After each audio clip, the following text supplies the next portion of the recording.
Today's session is going to be a bit heavier, but don't worry, we're in this together. Before we dive into it, let's get into the right state of mind. Now let's talk about something most people shy away from: suffering. It's uncomfortable. It's painful. And if you're being honest, it's probably the last thing you want to think about when you're looking to improve yourself. But here's the thing: suffering is inevitable. It's part of life, whether we like it or not. We're not here to sugarcoat it or offer some feel-good platitude like, everything happens for a reason. Because sometimes it just doesn't. Sometimes it feels like the weight of the world is crushing you, and you wonder how people can dare to talk about finding meaning when your world is falling apart. But here's the uncomfortable truth: suffering will happen no matter what you do. You can't avoid it, run from it, or wish it away. What you can do is choose how you respond to it. You can let it make you bitter, or you can let it make you better. You see, we're not saying this just to provoke or make you uncomfortable. We're saying it because, time and again, those who've experienced the deepest forms of suffering have come to the same conclusion. Philosophers, psychologists, writers, spiritual leaders, they all point to the same insight. Those who suffer and come out the other side will tell you the same thing. There is meaning in suffering, but only if you choose to find it. Take Viktor Frankl, for example. He wasn't just a psychologist or philosopher. He was a Holocaust survivor.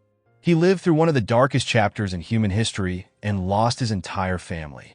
And yet, he emerged with a new understanding of life and suffering that changed how we think about resilience and purpose. Born in Vienna in 1905, Frankl showed an early interest in psychology and the human spirit. By the time he was in his teens, he was already delivering lectures and developing a meaning-centered approach to healing. But World War II changed everything.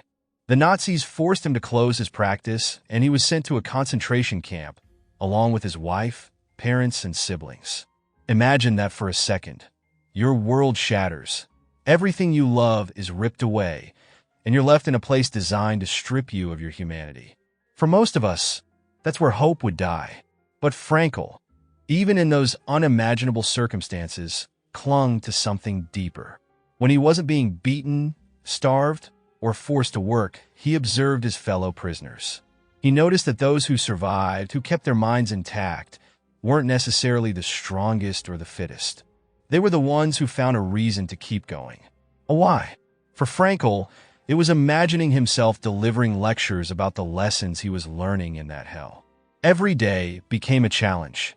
Every small victory a triumph. The prisoners who couldn't find that reason, the ones who had given up before they even stepped into the camps, they didn't last long. Here's what Frankl realized: suffering itself isn't meaningful. It's not some grand cosmic lesson. It's just pain. But because suffering is so all-encompassing, because it demands everything from us, it opens us up to a choice.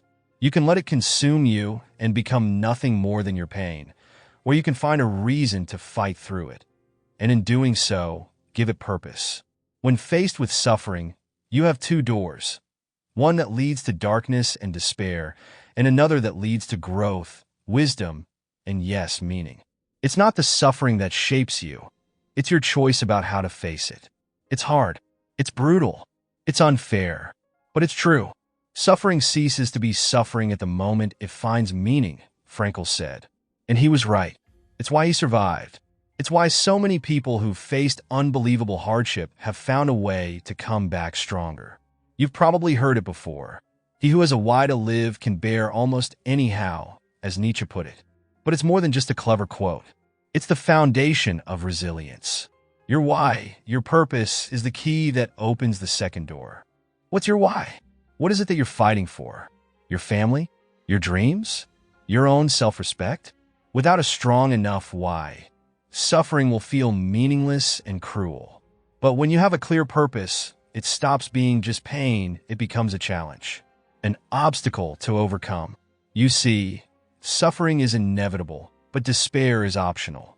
That's why it's so important to choose your why, to define what you're here for, and to hold on to it with everything you've got. If you don't, suffering will find you anyway, but it will break you instead of building you. So, next time life hits hard, and it will, ask yourself, what does this mean to me? What am I going to make of this? Because if you can find that answer, you can make it through anything. You can survive anything. You can thrive. We want you to think about this deeply. What contribution is your struggle making to you? To your loved ones? To the world? You can't always control what happens, but you can always control your attitude toward it. That's your power, your freedom, your choice. Choose wisely. Choose to give meaning to your suffering. Let it shape you, not destroy you. Because if you can do that, no amount of pain will ever break you again.